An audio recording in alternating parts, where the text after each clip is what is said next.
So this is story number 5. Counseling the wayward student. One professor's wise approach. A certain college professor was loved like a father by his students. One day he invited a student who had been leading an irregular life to his house and spoke to him as follows. These days, do you ever call your parents or write to them? Sometimes. How many times a month? Once or twice. Very good. What kind of things do you tell them?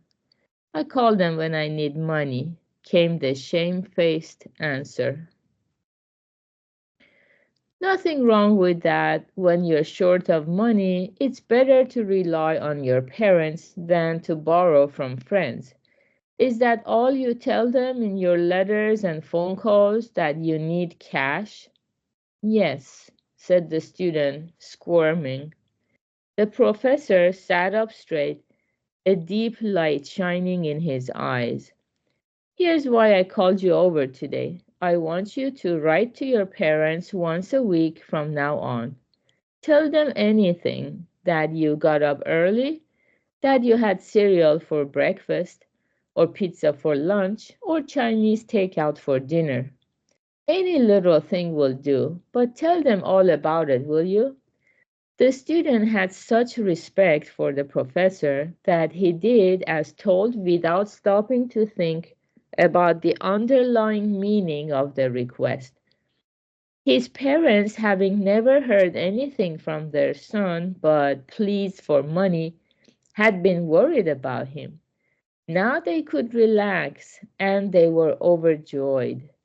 They in turn began to write to him and call from time to time with news about home, and now and then they would send him treats. The student had been partying hard, but because he couldn't always lie about his behavior, he slowly changed.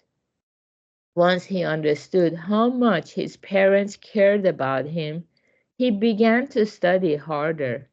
In this way, a student with a bad reputation settled down and began to lead a simple, wholesome life, all because of the professor's wise tactic.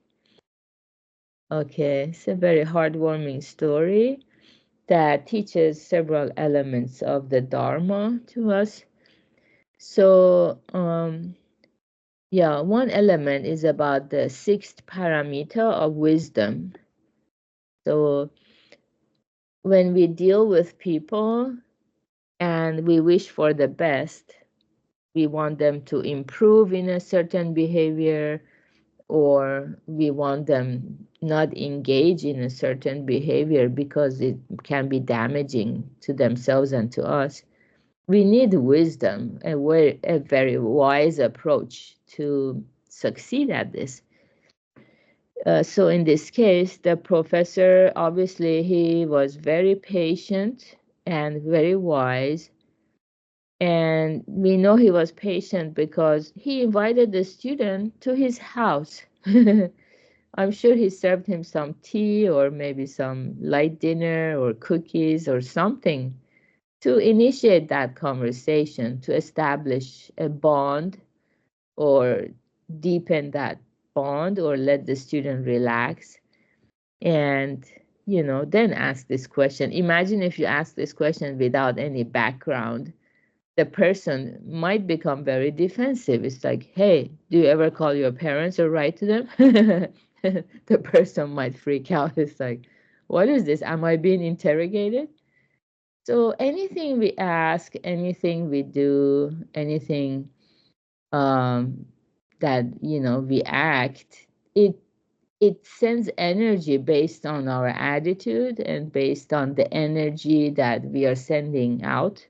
So it's so important to find the right timing or prepare that right timing. So that's part of the wisdom, not be so rash or quick to jump into something because our ego tells us, I need this now. In Buddhism, it's not about I need this now, it's about I need to provide this moving in alignment with the law of cause, condition, and effect. That's wisdom, to be in alignment with cause, condition, and effect. So if I want a certain effect, what are the causes and conditions behind it? If I want to eat strawberries, I need strawberry seeds and I need a fertile soil with enough water and sunlight. And I need to do my research. How much water is enough? It's not too much, it's not too little. So practicing that wisdom and acknowledging the student without being so quick to either humiliate the student. Maybe some professors could have humiliated the student. Oh my goodness, you call your parents only when you need cash?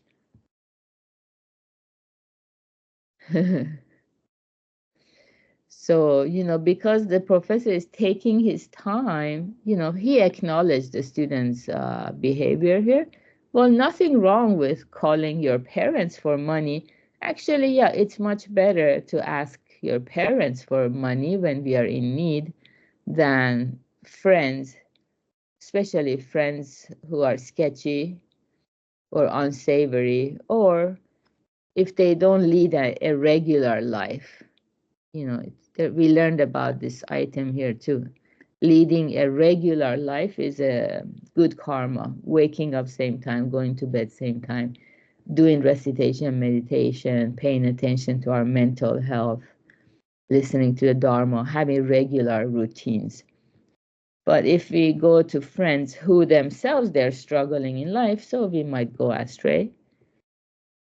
Yeah. So all of these things resulted in a very good outcome of writing to parents. And actually, if we go to the deeper concept, a lot of our sufferings in life is because we turn our back to our parents as we get older. We forget about their hard work. So that means lack of gratitude. So good karma means constantly cultivating gratitude. I'm here today thanks to the efforts of my mom and my dad, and of course, countless other elements.